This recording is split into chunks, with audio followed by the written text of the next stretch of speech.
जिंदा है वो लोग जो मौत से टकराते हैं, मुर्दों से भी बदतर है वो लोग जो मौत से घबराते हैं। सुख को ठोकर मार, दुख को गले लगा, तकदीर तेरे कदमों में होगी और तू मुकद्दर का बादशाह होगा। These lines, written by the great Kader Khan, set up one of the biggest hits of the 1970s, Muqaddar Ka Sikandar, which was released in October 1978, exactly 45 years ago. अगर आप एक लाइन में इस फिल्म के बारे में बात करना चाहोगे तो you can simply say मुकद्दर का Sikandar is Amjad Khan loves Rekha, loves Amitabh, loves rakhi, loves Vinod Khanna, और Dilawar loves Zohra, loves Sikandar, loves कामना, loves Vishal. Today, I will talk to you about some unique facts related to this epic film that was released in 1978, the one and only Muqaddar Ka Sikandar, produced and directed by the great Prakash Mehra. Hi, मैं हूं देव and you're watching Bollywood Close Up.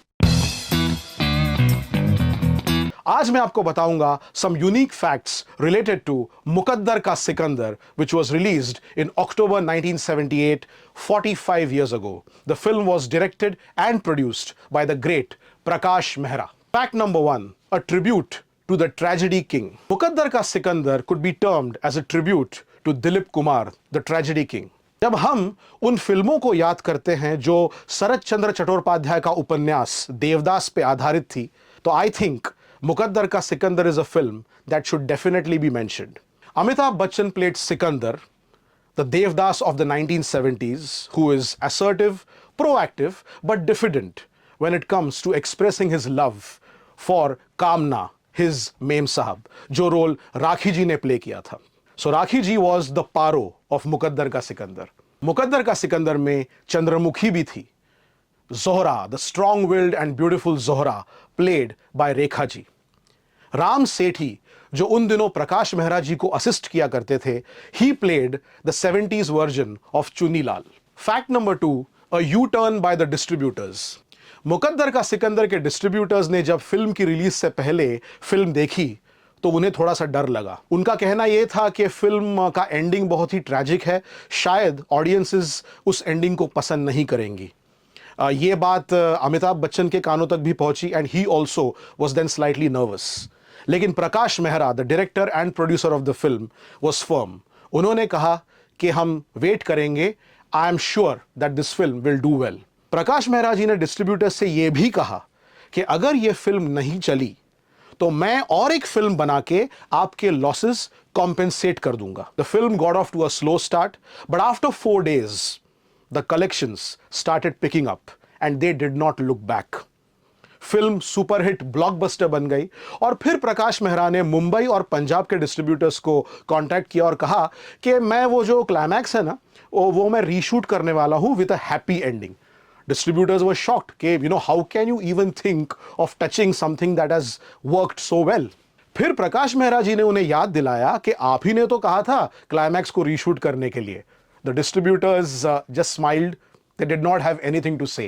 You should never touch a winning formula. Fact number 3, Dilawar and Zohra.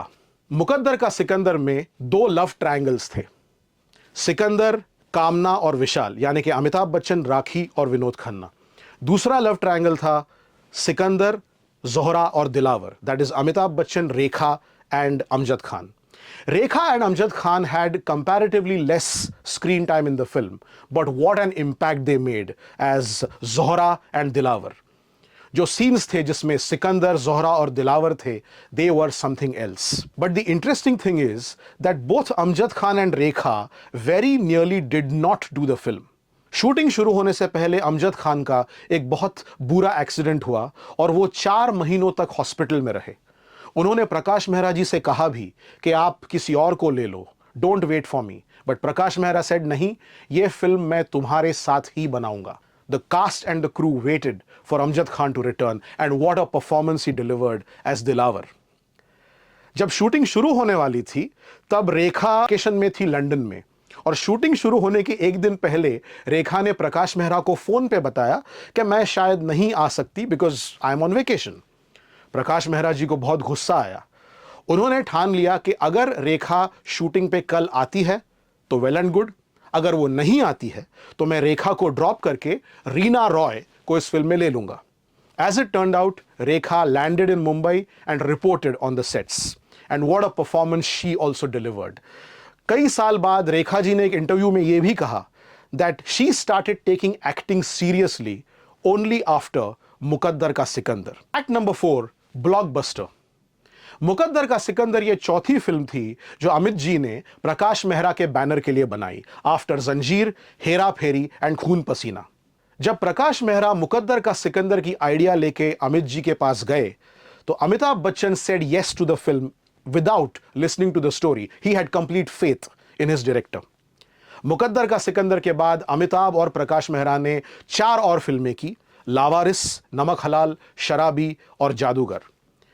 1978 जिस साल मुकद्दर का Sikandar release हुई, that was one of the best years of Amit जी's career. He delivered several hits. उस साल के Filmfare awards में he was nominated for the best actor award for as many as 3 films, Don, Trishul और मुकद्दर का सिकंदर, और उन्हें अवार्ड मिला डॉन के लिए. मुकद्दर का Sikandar also emerged as the 3rd biggest hit of the 1970s after Sholay and Bobby. Fact number 5, remake Rekha style. 1994 में रेखा जी का एक फिल्म मैगजीन में इंटरव्यू हुआ और उनसे पूछा गया कि अगर मुकद्दर का सिकंदर का रीमेक बनाया जाए तो who would she cast. Rekha ji ने बहुत इंटरेस्टिंग जवाब दिया. She said that for the role of Sikandar her choice will be Shahrukh Khan. For the role of Vishal, जो विनोद खन्ना साहब ने प्ले किया था, she said that she would pick either Aamir Khan और if they wanted a muscular actor then Salman Khan. Rakhi ji के role के लिए she said she would go for Manisha Koirala, and Amjad Khan के रोल के लिए she said that her choice would be Paresh Rawal. खुद के रोल के लिए, the role of Zohrabai, Rekha picked Kajol. और उन्होंने कहा कि इस रीमेक को एक ही आदमी डायरेक्ट कर सकता है, राजकुमार संतोषी. मुझे जस्ट एक ख्याल आया कि ये जो सारे एक्टर्स जो रेखा जी ने मेंशन किए थे 1994 में, they are still going strong. Rajkumar Santoshi is also going strong. So, any takers for the remake of Mukaddar Ka Sikandar? Like a diamond, Mukaddar Ka Sikandar is forever. Till we meet again, this is Dev signing off from Bollywood. Close up. Goodbye. Radio Nasha.